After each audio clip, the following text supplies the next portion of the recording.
God is good. All the time. And all the time. God is good. Amen.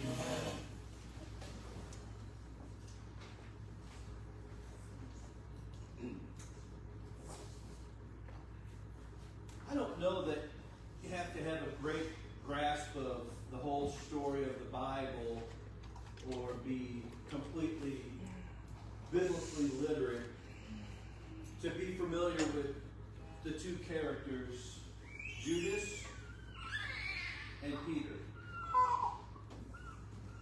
I think just a rough thumbnail sketch of the life of Jesus familiarizes a lot of people with the roles and the people of Peter and of Judas.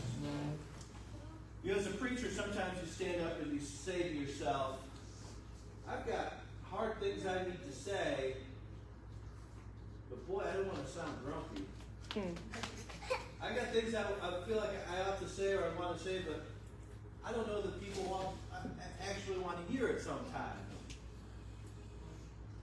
But if we'll be honest with ourselves, without beating ourselves up, we'll be honest with ourselves, there's probably more times than we'd like to admit that we can be like Peter and Judas. Times where we think about self-preservation, saving our own skin.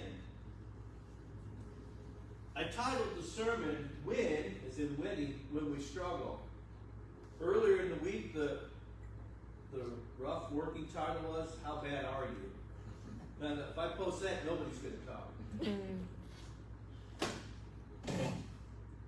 I think until we can come to grips with the struggles with being bad, until we can acknowledge that and process that, it's hard to feel the rewards of diligence and of forgiveness on the other side. Does that make sense? Am I saying that clearly? If I don't come to grips and acknowledge that there's times that I'm not as faithful as I want to be to Jesus, it's hard to really embrace the love and the forgiveness and the acceptance that God has. John chapter 17, John wraps up this long discourse, basically chapters 14 through 17. And he wraps up, and if you'll remember a couple of weeks ago, we talked about how Jesus has a prayer for unity. I want the disciples to be unified like you and I are, Father. I want those who hear the message through them to be united. Do you remember all that? When we get to chapter 18, when Jesus had spoken these words, that idea of unity, that idea of bearing fruit, that idea of imitating the Father, he went out with his disciples across Brook Kidron, where there was a garden which he and his disciples entered. Now Judas, who betrayed him, also knew the place, for Jesus often met there with his disciples. So we know that the garden from the other Gospels is the Garden of Gethsemane. And Gethsemane literally means oil press. There's the olive trees, and so it means oil press. And that's kind of a fitting metaphor when you think of the night where Jesus is betrayed. And Luke's Gospel will tell us that when Jesus is there praying, he sweats drops of blood, right? The capillaries in his face from the grief and the anxiety are ruptured, and it's mingling with the sweat, so it looks like he's sweating blood. And although John leaves that detail out, I want you to pay attention to the details that John includes that only a first-hand witness would have noticed and passed on. So Judas knows the place. Jesus' pattern is often to go there to teach. Jesus taught openly. Judas, having procured a band of soldiers and some officers from the chief priests and Pharisees, went there with lanterns and torches and weapons. Look at all that's in that sentence that's so easy to gloss over. Oh, so he's got a band of thugs with him. No. So first of all, he's got a band of soldiers. This would be the Roman soldiers. And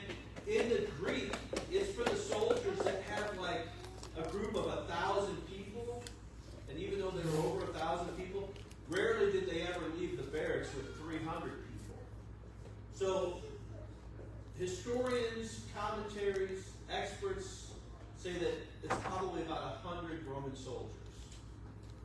That's a big group. So you keep that in mind, because nobody's sneaking up on you in the garden with 1,000 swords clanging at their side. And not only are they not going to sneak up on you because they're noisy, so he's got about 100 Roman soldiers and then officers from the chief priests. So the temple court had their own MPs, their own military police that were fully vested in authority to arrest people, punish them. At times, they've been allowed to execute. They go there with lanterns and torches and weapons. Why not just say torches? Why not just say lanterns? John was there. These details are happening in his mind as he writes it, as if it was just yesterday. So they've got these lanterns that have a glass type front on them. They've got these torches that have the oil lamp off the table that they've lit, and they're holding it up. And so here they are. It's very bright. It's very loud. And Jesus, knowing all this would happen because of his supernatural abilities, and you can hear him coming, he comes forward. He says, "Who do you seek?" Then they answered, "Jesus of Nazareth." Now, here is a contrast that just goes right over our heads. We miss the irony and the depth of the jab here. Who do you seek? Jesus of Nazareth. You remember from the gospel accounts when people are saying, "Well, where's he from?" And one of the guys says, "Well, he's from Nazareth." And what do they say? Can any good thing come from that? It's a backwater. I mean, it's like, somewhere very rural. I don't want to name any rural areas in person, but it's backwoods, right? There's nobody that comes out of there that knows anything, right? He's out of the holler. There's a bunch of moonshiners up there. What's going on, right? Notice the contrast. Who do you see? Jesus of Nazareth, and Jesus answers them what? I am he. Ego eimi. It's the reference back to Exodus 13:14, when Moses says, "Who will I say sent me?" And God responds, "I am." What's the contrast? Backwoods Nazareth, country bumpkin, creator of the universe. When Jesus says that, "I am he," they drew back and they fell to the ground. 100 armed Roman soldiers, armed guards from the temple, lanterns, swords, ready to tackle someone, and what happens? That's what happens when you're in the presence of God. That's what happens when things startle you like that. Jesus says, "I am he." Judas, who betrayed him, was standing there with them. When Jesus said to them, "I am he," they drew back and fell to the ground. So he asked them again, "Who do you seek?" They said, "Jesus of Nazareth." Jesus answered, "I told you I am he. If you seek me, let these men go." This is to fulfill the word he had spoken of those who he gave. I lost not one. Then Simon Peter. And John will go back and forth. Sometimes it's Simon Peter, sometimes it's Peter, sometimes it's Simon Peter. Having a sword, drew it and struck the high priest's servant and cut off his right ear. The servant's name was Malchus. You ever see that name in the Bible? You know why you're not familiar with that? It's not a Greek name. It's not a Jewish name. Check this out. It's an Arabic name. He's an Arabic. He's a servant to the high priest. Now, when it says it cut off his ear, just probably the ear lobe. And the sword, it looks a lot like the spelling of machete in the Greek. Something like machete. And it's not necessarily a sword, but it's not necessarily a dagger. It's something like you get at China Bazaar, right? Like, it's too big to carry around and look okay in public, but it's... Why are we not asking the question, what is Peter doing with a sword? Why is this religious student of a rabbi, semi-fisherman, member of the Messianic community, why is he carrying a sword? He's ready for action, right? Remember, I'm ready to die with you, Jesus. I'm ready to fight, right? And in his mind, this is how the kingdom is going to start, which, by the way, is the same thing Judas thought. Judas is forcing Jesus' hand.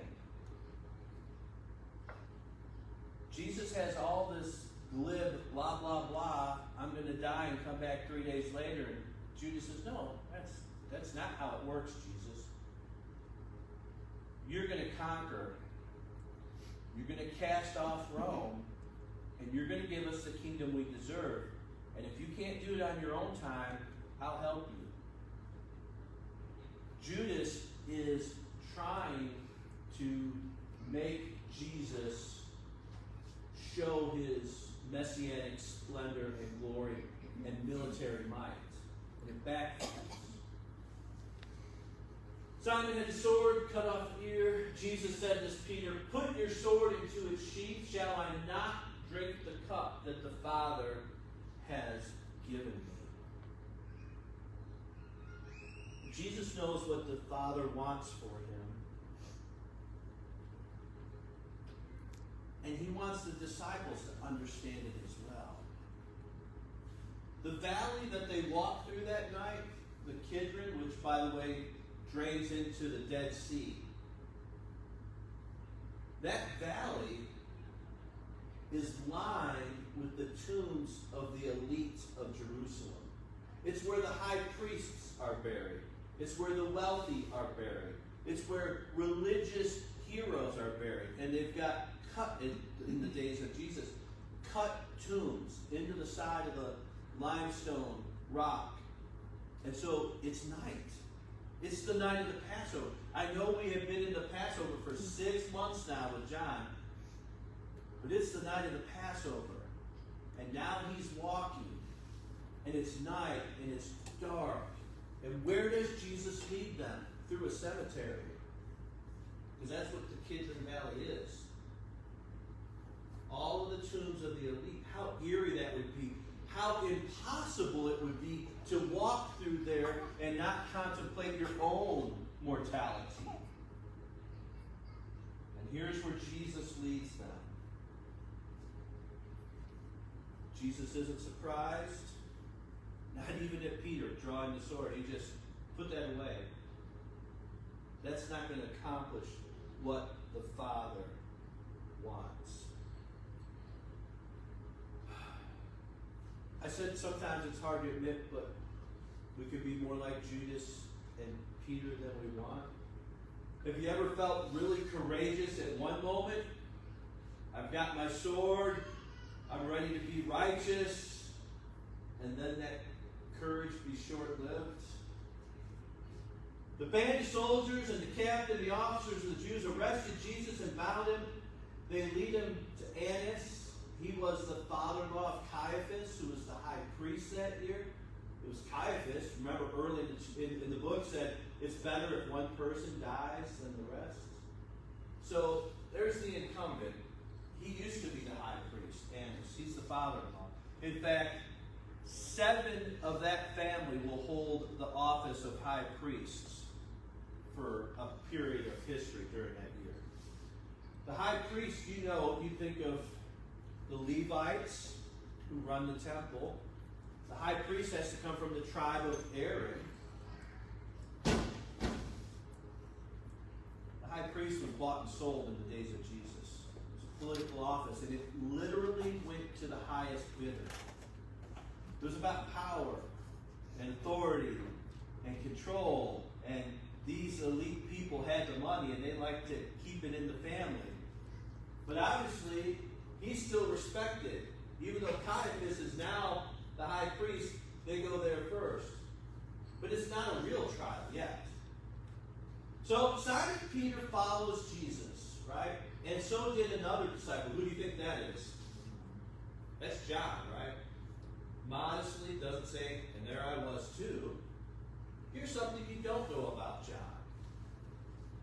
Simon Peter followed Jesus, so did another disciple. Since that disciple was known to the high priest, he entered with Jesus into the courtyard of the high priest.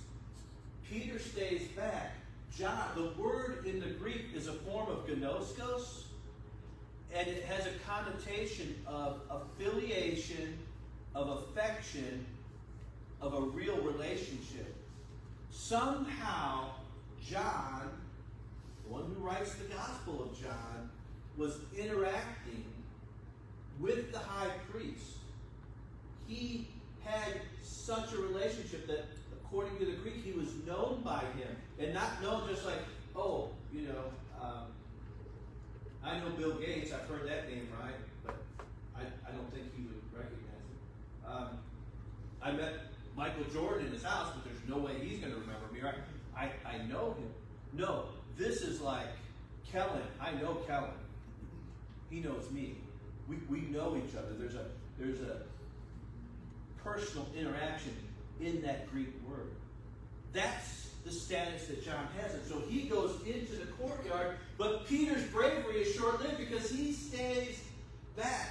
Peter stood outside of the door, so the other disciple, who's known the high priest, went out and spoke to the servant girl who kept watch at the door and brought Peter in. The servant girl at the door said to Peter, "You also are not one of this man's disciples, are you?" And he said, "Well, of course. I'm at the right hand of Jesus. I'm a pretty big deal. I'm a really..." That's not what he says at all. "You're also one of this man's disciples." He said, "I'm not."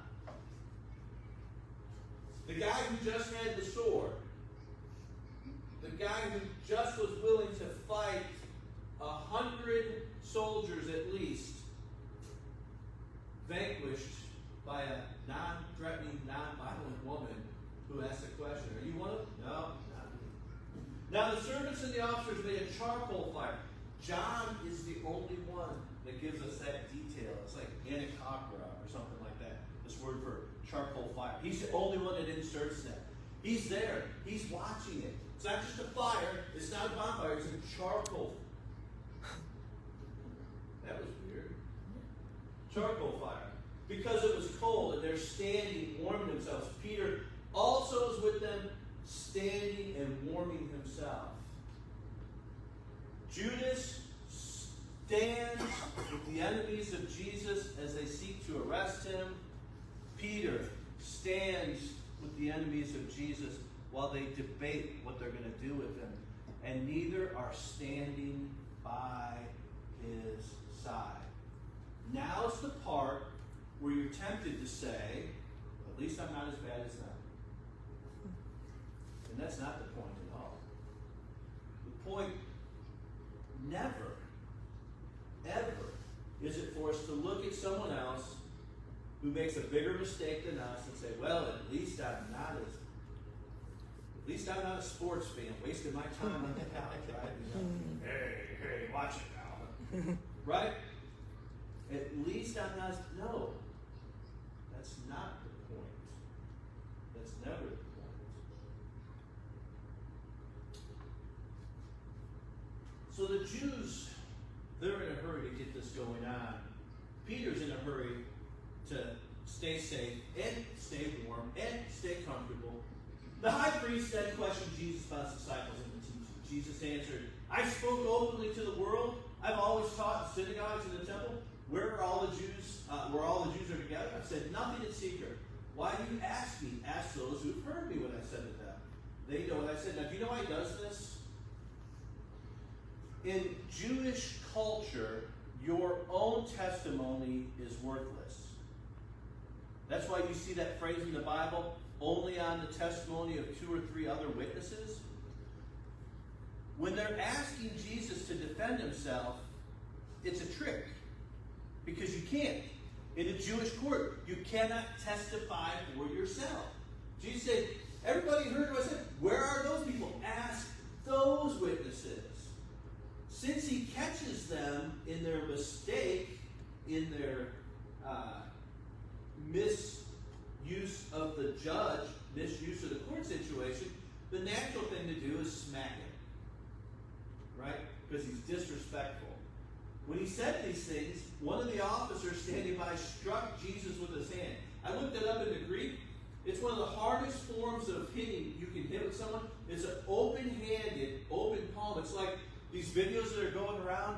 You see the guys where instead of arm wrestling, they hold the post, they chalk up their hand. Have you seen these videos yet? Yes. Yeah. I bet you have, Chalice. You probably watch them all. Tell us what happens in these videos. People are getting knocked out left and right. They get their jaw broke, they get knocked out, right? I think it comes from Russia. It's got to be, right? I mean, these big burly guys, and they hold the post. Girls that do it too. Say what?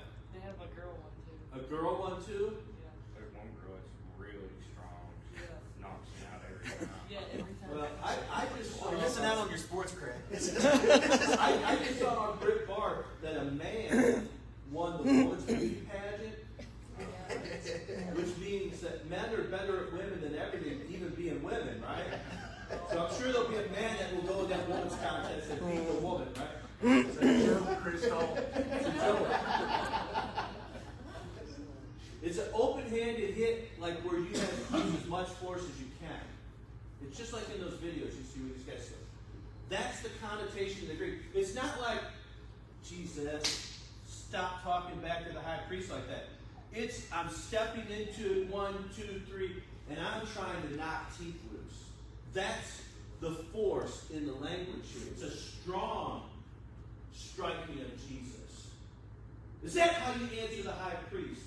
Which, by the way, in the Jewish system of court, you're not allowed to hit the witness. So that's also inappropriate. Jesus could have contested that. Jesus answered him, if what I said is wrong, bear witness about the wrong, but if what I said is right, why do you strike me? So now we're going to send him back over here. We're going to send him to Caiaphas, the real high priest. They're in a hurry because while Jewish people didn't have the right to execute in Jerusalem, they had to get that passed through the Romans. They could execute people during a festival. It's the Passover festival. So they could have someone executed, killed for religious crimes during a festival, but they couldn't do it on a Sabbath. So when Jesus is in the garden, it's Thursday night. Now we're approaching Friday morning. They are in a hurry if they're going to get him executed before the big Sabbath. Back to Simon Peter. He's standing warming himself. So they said to him, you also are not one of his disciples, are you? He denied it. I'm not. One of the servants of the high priest, a relative of the man who's here. Peter cried, did I not see you in the garden with them? Peter again denied it, and at once a rooster crowed. Remember, Jesus said, before the rooster crows 3 times, you're going to deny me. Time's up. Okay, I guess my time is up. Let me wrap up with this. The Jews are in a hurry. Oh yeah, that's it. John was there with the high priest. Yep. Check out how much power and control being comfortable and safe had over Peter. You know, he's brave with the physical confrontation of the soldiers, and now all of a sudden he seems to be a coward. Inconspicuous. I want to hide. Peter was right there with Jesus every day of the week for 3.5 years. No matter how well intentioned we are, there will be times where we choose friends over family. We'll choose friends over faith. We'll choose work. We'll choose games. We'll choose all kinds of things over God.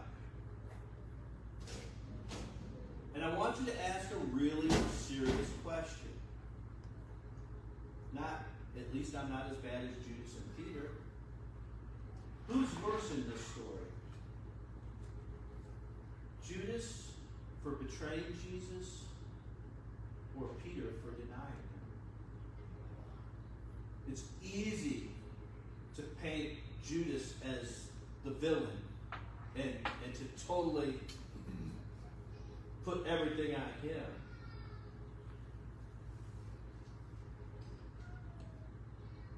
Sometimes our greatest enemy is not the one that's out.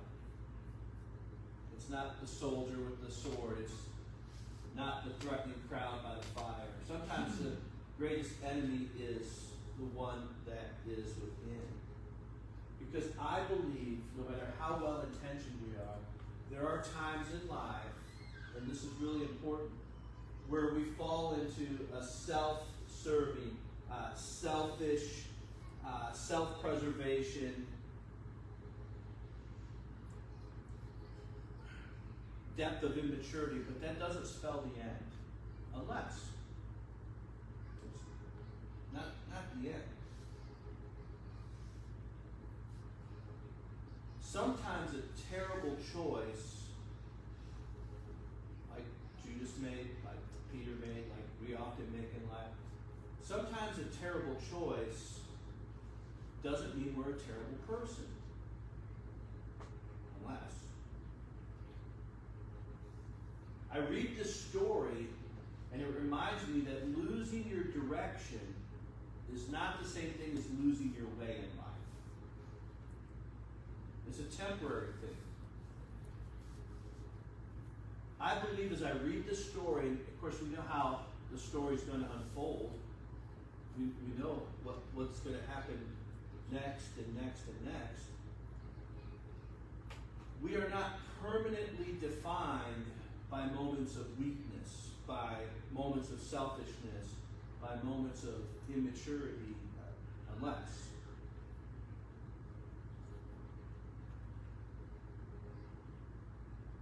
it's painful to read this story and watch Peter turn his back on Jesus. Turning your back is not the same thing as turning away. I started with asking the question, if we're honest with ourselves, there's times that we imitate both Judas and Peter. Remember that? We act like that, and we're guilty of switching sides. We're guilty of saving our own skin. How bad are you is the question that we wonder about when we make these mistakes.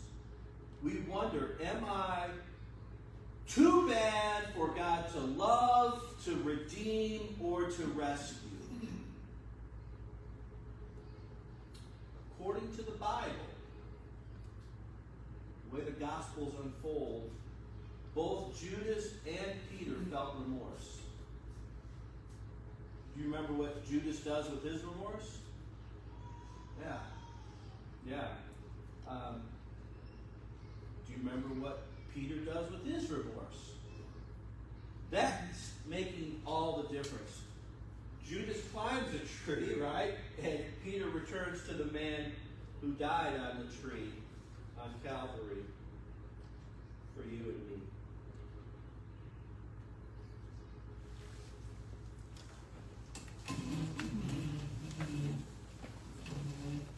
Let's stand.